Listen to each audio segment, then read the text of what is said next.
Welcome to Emotions 101. At this point, you should have completed Know Your Potential lesson. And so now we're into the last 6 lessons. Now, this is where we start getting our hands dirty. The first 5 lessons really was that base we call psychoeducational, the learning, the understanding that you need to build onto the hands on practical. Okay, how are we going to fix this, if you will?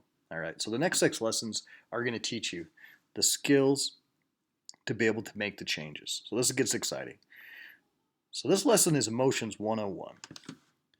Now, I'm guessing you didn't learn about how to process your feelings, what to do with your feelings when you were in school, right? We learn a lot of great things, but who taught us really how to use our feelings? What are feelings for, and how do we best process them? So that's what we're going to learn about in this lesson. Okay, so what are feelings used for? Feelings are given to us for a purpose. We're given a feeling so that we do something and accomplish something so we can move on. The biggest problem we have is that we hang on to feelings, and obviously negative feelings. And this then holds us back and makes us feel overwhelmed. We fall into that thinking error of feelings are facts and we believe we can't do anything. So again, feelings are used to motivate us to make a change. I like to compare feelings to like pain. All right, your physical body makes you feel pain because this is a message saying, look, you've got something going on here you need to take care of. And of course you do. You take care of it and then you move on. Well, that's the same thing with feelings. It's this alert like, hey, there's something going on here.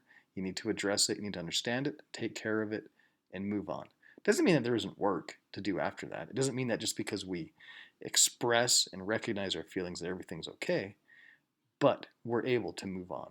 Just like if we, again, had a hurt knee, gosh, my knee's hurting, what's going on?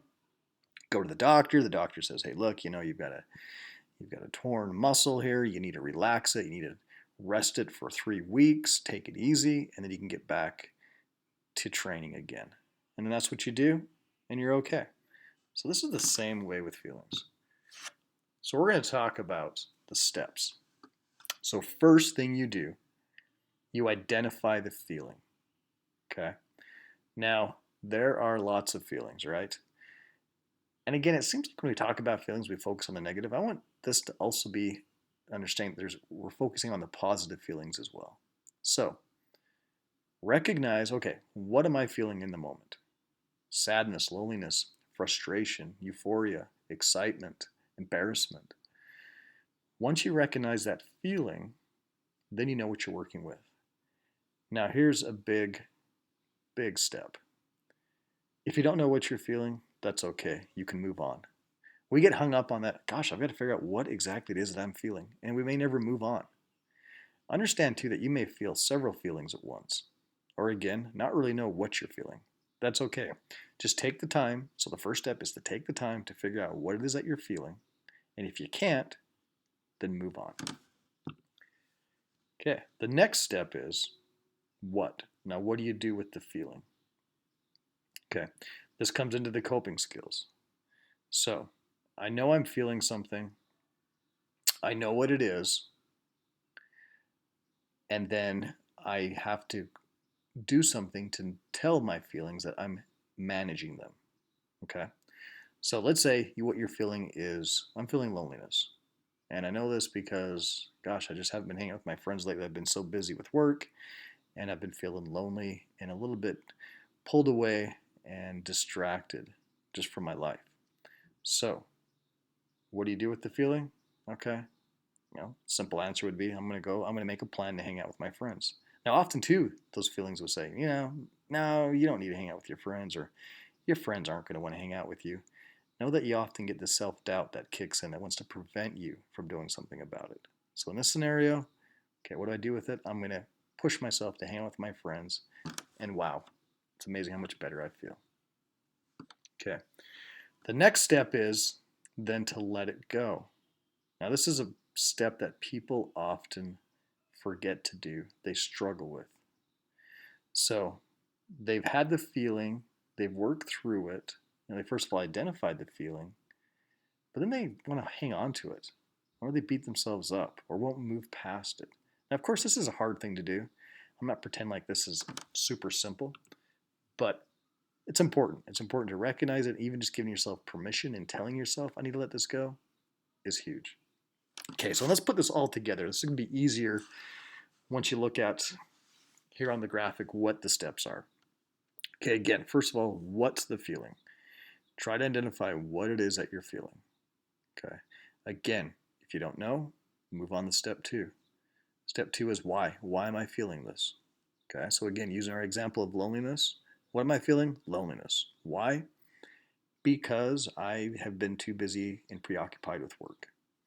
Okay, how am I going to deal with it? Again, the coping skill. Now, an obvious answer would be to hang out with your friends. Let's say that's not a possibility. Let's say your friends are really busy and you are as well, and you just can't connect. So how are you going to deal with this?